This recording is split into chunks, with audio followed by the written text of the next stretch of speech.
Hello. So, welcome back to the channel. Welcome to the channel. I thought, being as we put some decorations up, I would go on a different angle. So this is, I've only really ever gone over there to do my first non-fiction video I did ages ago, like top 10 recommendations or 10 recommendations of non-fiction books, and I sat in that chair over there and Kate Bush was above me. That's the only other time I've been on this side, because it's a lot more hassle. But anyway, I thought I could show me little Gonk Christmas man, and there's my favourite ornament actually. That's a little model of a father and his son, and I love that model. But anyway, I am replying to two videos that I've just watched. So I've got a feeling the correct pronunciation is Grix and not Gree, like I said in my original, my first response video done for his channel. So if it is Grix, hello Grix, properly. Sorry if I pronounced your name wrong the first time. Although you did mention it, which was very gracious of you. But anyway, I did a response video to my favourite book. That was the last time I did a response video to something he's done. But he's done a response video to a video that Undervaluing did about how much a book is worth. And it's basically sparked me off into thinking about something I've been meaning to do for quite a while. And that's talk about how we've devalued things in general, creative things. A part of my music course has to cover and discuss and assess how much music's been devalued over the last 20 years. And piracy is just the standard thing that everybody does now, and it's so much harder to, well, it's not harder, but you've got to do different things to earn money now because people want everything for free. And I'll get to that in a minute, because that's more about Grix's response rather than Annabella's response. So because her video was first and she posed the question, I want to talk about that aspect of it first, because they looked at it at two different angles. So Grix Annabella started the discussion with how much is a book worth, bouncing off an article she'd read where this reporter had written that he'd bought two different books for the same price, and one had a lot more words in it, so therefore should he be paying per word? And Anne was quite right to say that that wouldn't really work, because then people would be writing by the word, and fiction would be massively inflated, which did actually happen in the early days of serial fiction. When you'd get different stories, they'd pad out the actual content of the story to get more money. Charles Dickens did that. Lots of people did it because they needed to earn money, which is a really big point in this video, which I'll get to again with both these responses, and Novella's one and Grix's response. So that's not a great idea to charge by the word, especially as I don't think it is about that anyway. You know, sometimes we've all read books where there's too many words in it. You know, that's not necessarily the value of the book. The value of the book is probably when the book is at its height, or an overall view of it, rather than each specific word. So it's a kind of a peculiar way of looking at fiction anyway. But how much is a book worth in the context of looking at two different books and going, oh, well, why is this one this much and this one's this much? My first thought on this is that if I go around a bookshop, which I did a couple of days ago, and I'm still doing the read your own challenge. I didn't buy anything, but I was just looking around, and almost all of the paperbacks, almost all of them are £8.99, £8.99, £9, less than a tenner.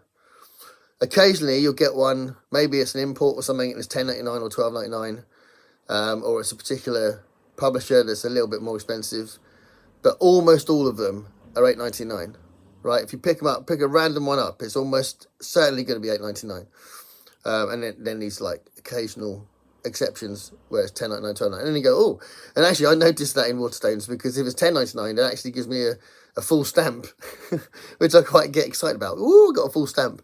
Whereas if it's £9.99, even though it's only a penny off the stamp, it gives you half a stamp. So it's quite funny. But Yeah, almost always £8.99. So, if you get a hardback, it's clearly more than that. But it's supposed to be more durable. And the reason to buy a hardback is you're probably intending to keep it for longer, and it'll keep for longer, you know. Although I've got paperbacks I've had for 30 odd years.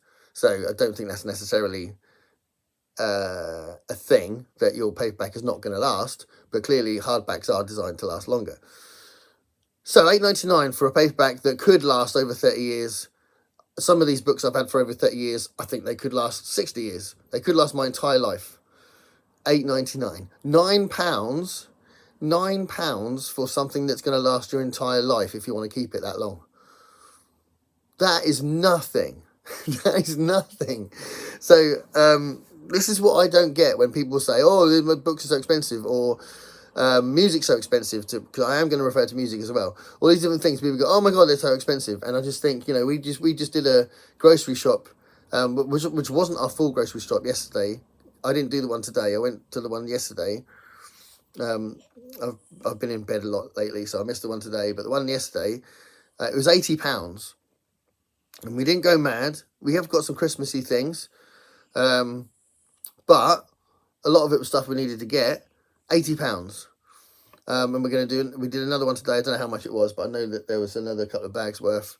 So probably, I don't know, judging from what was got, probably another £30, £40 or something. So that's grocery shopping. That's going to go, all the contents of that are going to disappear very quickly. You know, that stuff will not last a lifetime. That stuff will not last 30 years. It won't even last a year. It won't even last a month, right?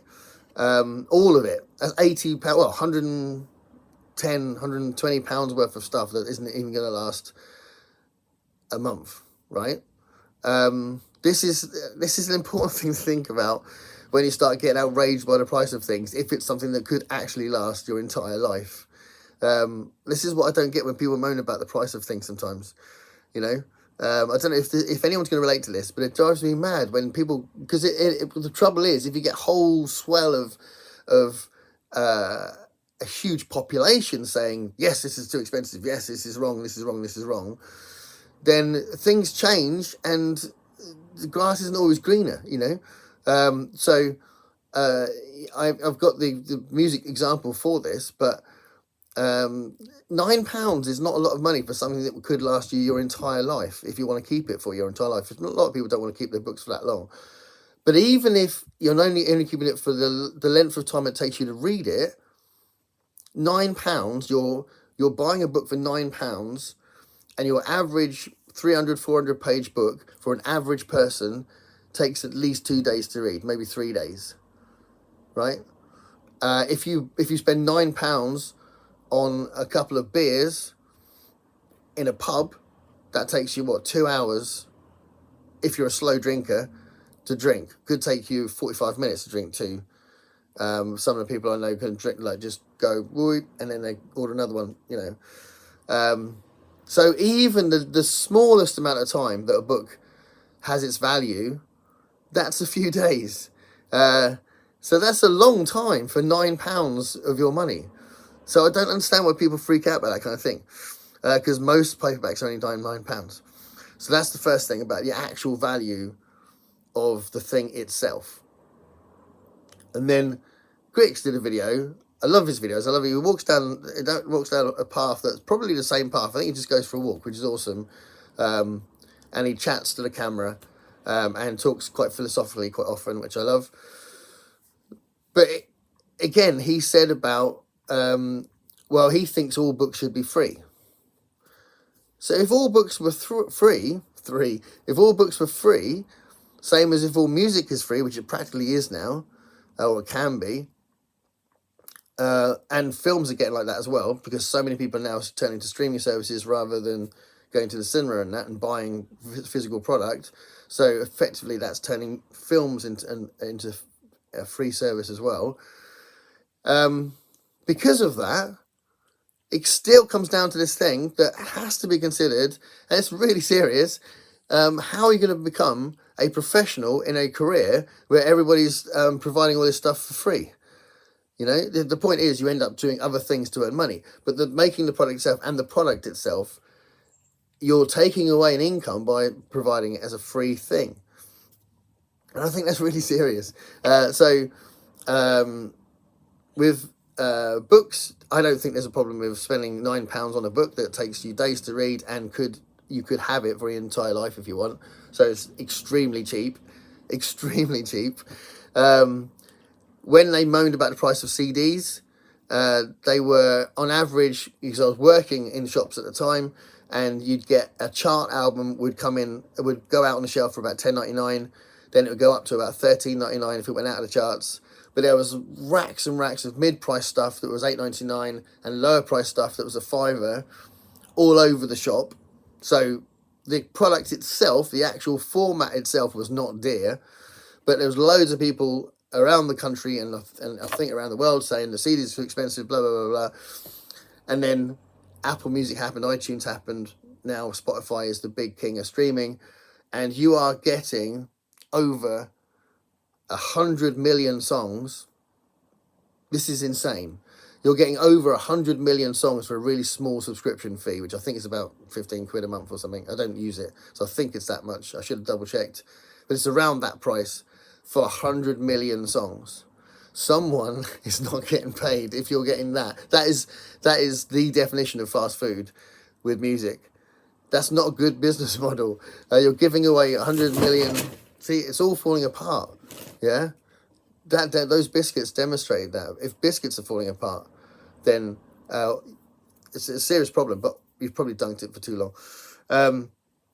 So it is something to think about. So when you're complaining about the price of things, just think that there is somebody that wants to get paid. And if it's an author, I mean, you know, I am dabbling in being an author myself. And I am a working musician who wants to be paid for the albums that they make.